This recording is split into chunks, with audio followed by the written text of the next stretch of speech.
तो दोस्तों finally the boys season 5 का फर्स्ट टीजर ट्रेलर आ चुका है जो कि कल रिलीज हो चुका है और इसके बारे में हम लोग बात करने वाले हैं। जहाँ पे टीजर इतना डार्क है तो आने वाली सीरीज कितनी डार्क होगी। जहाँ पे इस सीरीज में काफी ब्रुटैलिटी लेवल बढ़ने वाली है, इसके मेकर्स ने खुद ही बता दिया ऐसा। तो ट्रेलर की शुरुआत वहीं से होती है जहाँ से इसकी एंडिंग हुई है। तो ऐसे में हमें देखने को मिल रहा है पूरी स्टोरी लाइन फॉलो करने वाली है वॉर के ऊपर, जो कि सेंटर ऑफ फोकस होने वाला है बुचर की टीम वर्सेस होमलैंडर। यहाँ पे हमने लास्ट सीजन में देखा था किस तरीके से होमलैंडर ने तबाही मचा दी है और वो अपने इरादों पर निकल पड़ा है, जहाँ सपना है अमेरिका पे राज करना और वहाँ का डिक्टेटर बनना। तो ऐसे में बुचर भी सामने आ चुके हैं और बुचर भी इस चीज को होने नहीं देंगे। यहाँ पे होमलैंडर से 1-on-1 तो करने ही वाले हैं बुचर, लेकिन सबसे बड़ा सवाल ये है कि इस सब के बीच में डोनाल्ड ट्रम्प कहाँ है, कहीं वो टैरिफ के पीछे तो नहीं भाग रहे हैं। जोक सपाट, जहाँ पे इसी ट्रेलर के बाद तो काफी एक्सपेक्टेशन हाई हो गई, जहाँ पे जेन वी के भी कुछ कैरेक्टर इसमें लौटने वाले हैं। तो ट्रेलर की चलिए बात कर लेते हैं एक एक करके। जहाँ पे इसमें हमें सुपर नेचुरल सीरीज से देखने को मिलने वाले हैं जेरेड, जो कि इस सीजन में अपना कोई रोल निभाने वाले हैं। जहाँ पे इनका फर्स्ट लुक हमें देखने को मिला है लॉन्ग हेयर के साथ। अभी ये रोल क्या प्ले करने वाले कंफर्मेशन अभी नहीं आई है, जल्दी पता चल जाएगा जब इसका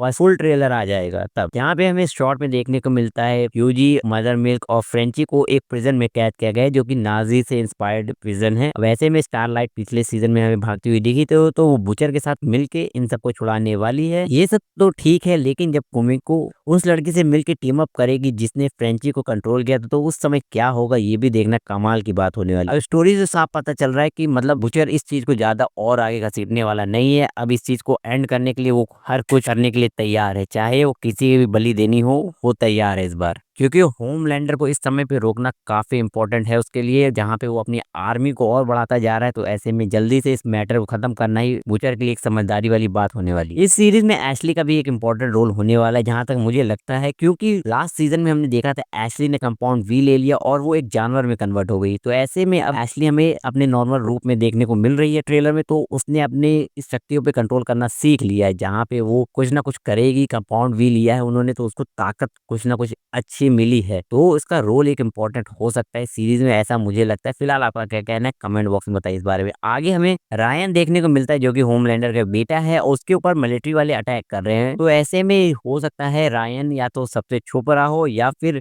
बुचर के साथ मिल गया है अपने फादर को रोकने के लिए। फिलहाल कुछ भी हो सकता है, इसके बारे में कंफर्म तो अभी जानकारी नहीं है। ये ट्रेलर या कुछ और इम्पोर्टेंट डिटेल आएगी तब पता चलेगा। वहीं पे स्टैन सब कुछ वापस से क्रिएट कर रहा है, जहाँ पे उसने ऑरा फार्मिंग करना चालू कर दिया। वहीं पे न्यूमन की बेटी को ट्रेनिंग भी दे रहा है क्योंकि उसे वॉट वापस चाहिए। तो ऐसे में जब तक होमलैंडर जिंदा है उससे तो फिलहाल ये चीज नहीं मिलने वाली, लेकिन होमलैंडर के मरने के बाद कुर्सी की पेटी उसी को मिलने वाली है, जिसके लिए उसके पास हथियार होना जरूरी है। इसीलिए वो न्यूमन की बेटी को ट्रेनिंग दे रहा है। वहीं अगले शॉट में हमें देखने को मिलता है आंटी लवर यानी सोल्जर बॉय होमलैंडर के सामने है, जहाँ पे अब होमलैंडर को जरूरत तो है अपने पापा की, तो वो पापा ही के पास जाए क्योंकि दुनिया उसे धोखा दे रही है। तो ऐसे में पिता ही बेटे का सहारा बनेगा, लेकिन हमें जैसा पता है ये हरामी सोल्जर बॉय इसी का सगा नहीं है। तो ऐसे में जब भी उसे मौका मिलेगा वो होमलैंडर को टपकाने की पूरी कोशिश करेगा। लास्ट सीजन में आपने देखा ही होगा जब होमलैंडर और सोल्जर बॉय सामने आते हैं तो सोल्जर बॉय कहता है तुम मेरे बेटे नहीं हो, तो उसे घंटा फर्क नहीं पड़ता है कि वो उसका खून है या नहीं है। तो उसे जब भी मौका मिलेगा वो उसे मारने में जरा सा भी संकोच नहीं करेगा। और ज्यादातर सोल्जर बॉय हमें जेरेड के साथ देखने को मिलने वाले हैं क्योंकि उनकी ज्यादा शॉट्स उन्हीं के साथ। और लास्ट में ए ट्रेन का शॉट और होमलैंडर का हवा में लेजर मारने वाला शॉट, उसके बाद सोल्जर बॉय को पीछे कर देना काफी कूल शॉट है ट्रेलर में। अभी 4 महीने बाकी है, इसका सेकंड ट्रेलर आना बाकी है। फिलहाल आपका क्या कहना है, क्या आपने अपनी रीड की पेटियां बांध ली है कि नई सीरीज के लिए? कमेंट बॉक्स में बताइए और कितने एक्साइटेड हैं ये भी आप बताइए।